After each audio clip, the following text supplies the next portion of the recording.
Hi YouTube, we're back again with another POV video of the Tamron 35-150 f2-2.8 lens. This one's going to be one that I was really interested to see how the lens would cope, because this is somewhere where there could be a significant change in the way I approach particularly weddings and quite a lot of the work that I do. This one was a university sort of graduation ball, the Aberdeen University Law Society ball that actually had over 500 people at, which was a bit of a surprise to me. Usually at these sort of events I've done in the past, there's maybe up to 100 people, maybe a little bit more than that. And I didn't even know if the venue, the Marcliffe Hotel, was able to take that many people, but very impressed by the whole running of the whole event. And the reason that I thought this was going to be a great test is it's obviously an event, so it's run and gun. Something could be happening at different places, and with these events, I'm always using flash as well at this time of night. So that created its own challenge in terms of the variable aperture of the lens, because typically how I like to use flash is I'll have one on camera straight up at the ceiling and try to use bounce flash for most of the night, and dial in my settings completely to manual, and work that out before we get going.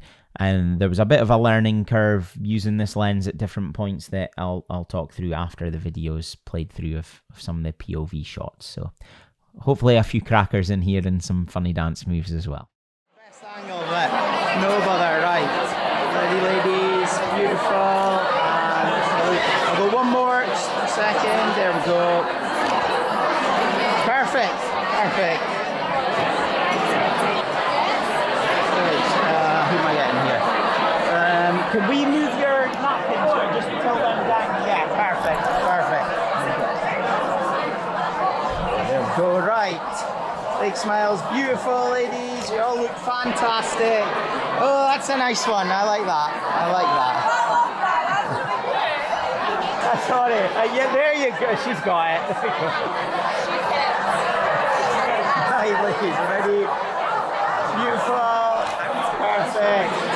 Yes, that's a winner as well. That's a winner. Ladies and gentlemen, good evening and welcome to Marcliffe Hotel and Spa. If I could ask you please put your hands together and give a warm welcome to your top table and committee guests.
So now with another law ball comes another raffle, and this year we've been chosen to support two outstanding charities, Rape Crisis Grampian and Cancer Research UK. Rape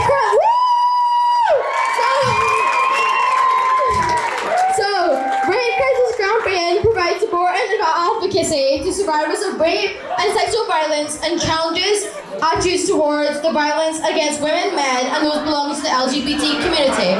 And Cancer Research, on the other hand, is dedicated to saving lives throughout research. They raise money to help fund with scientists, doctors, and nurses to help beat cancer sooner and carry out world-class research. Our senior lecturer, and I hope to see everyone on the dance floor later on for the Kelly! Woo!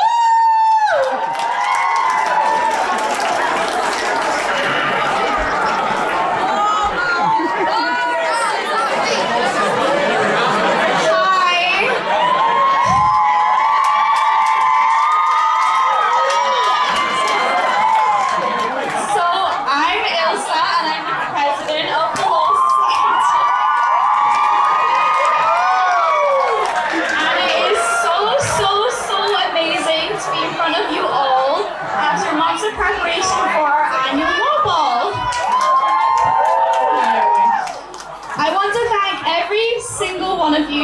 coming, for buying a ticket and supporting us, because without your trust, we wouldn't be able to do this.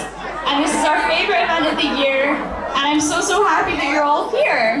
Anything Lost Society related, because they are unreal in that, and for just exceeding my expectations in every single way possible and making this society the best when it has been cancelled. Not reorganised, not rescheduled, cancelled. Could you imagine the look on Professor Susan Snowpelt's face if any of you had asked that?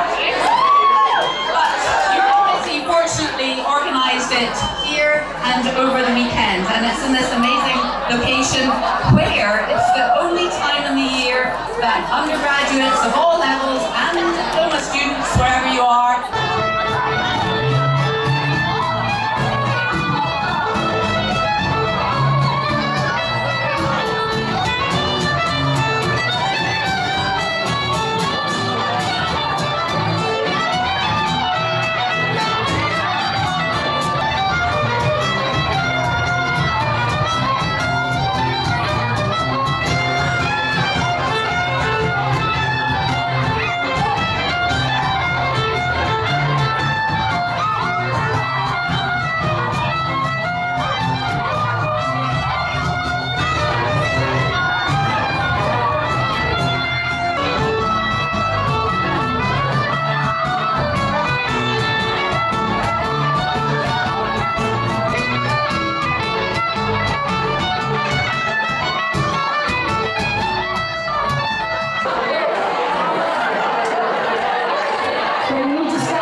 Right, so a fair bit more to say about this one, because there's parts of the day that I thought this was a superb setup, and there's other parts of the day where I think I'd much prefer the two lens combo. So interestingly, the first part of the day where we were doing group shots and formal photos of couples and larger groups and varying amounts of people coming in, I don't think there's many of those in the video because I didn't start recording at that point. I thought I wanted to make sure I had enough battery life in the wee action cam to get some of the dancing footage later on, because that was going to be my main test. But for that part, the zoom is fantastic. Being able to quickly adjust to fit however many people are in that particular combo really helped speed up my workflow, and I didn't have to worry about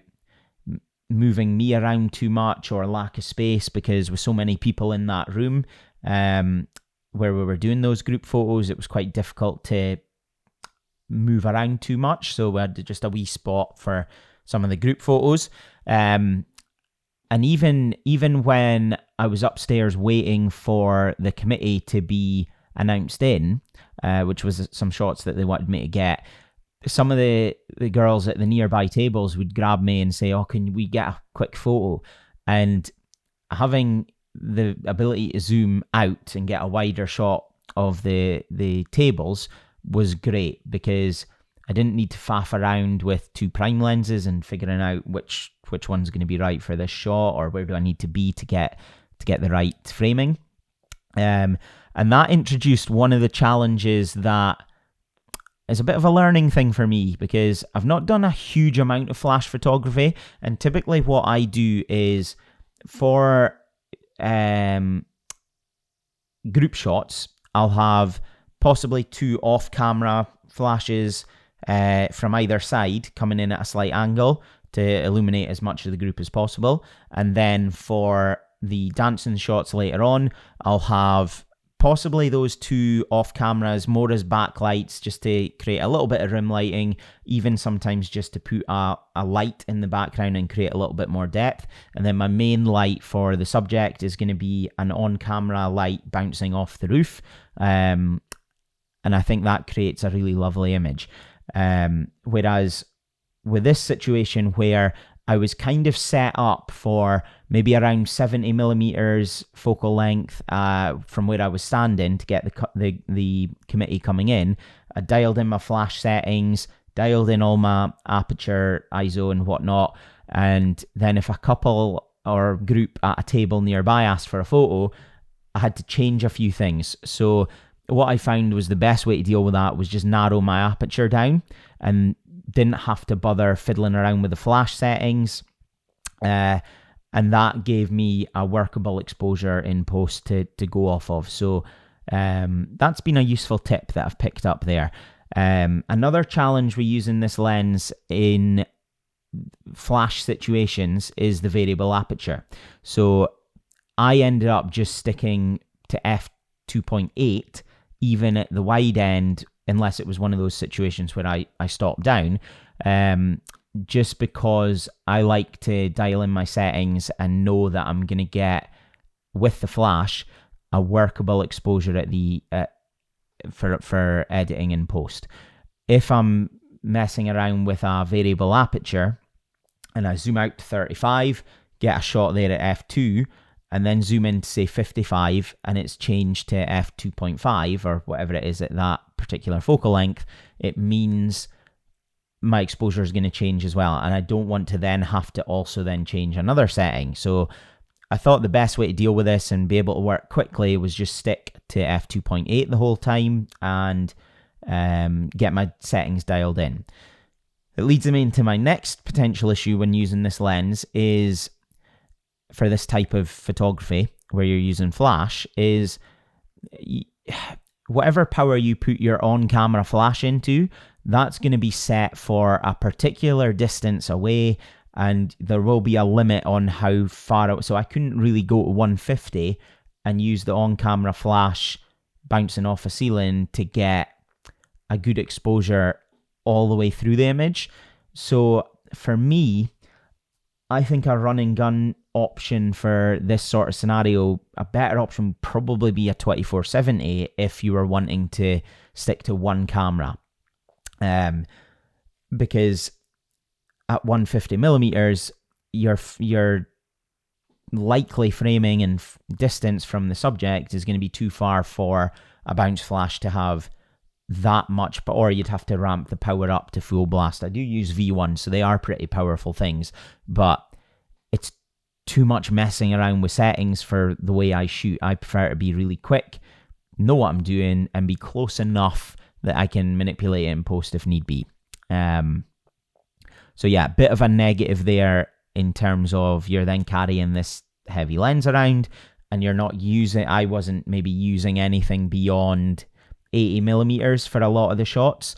Any that were longer, I was then relying on bumping up my ISO and increasing the exposure in post because the flash wasn't really doing that much. So yeah, that was one negative of this.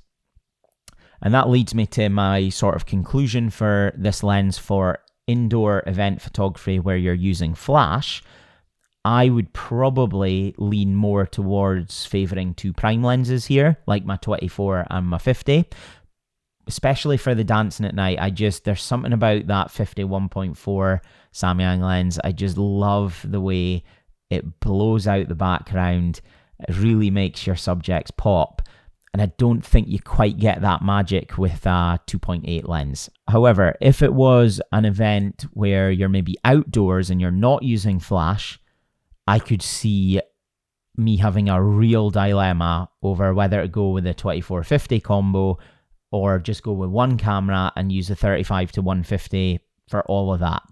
Because one camera on your shoulder or hip, so much easier to move around quickly. So yeah, that's probably my summary for the Tamron 35 to 150 in this sort of scenario, indoor event photography where you're using flash. I think I would probably lean still towards the preference for 2 cameras and 2 prime lenses.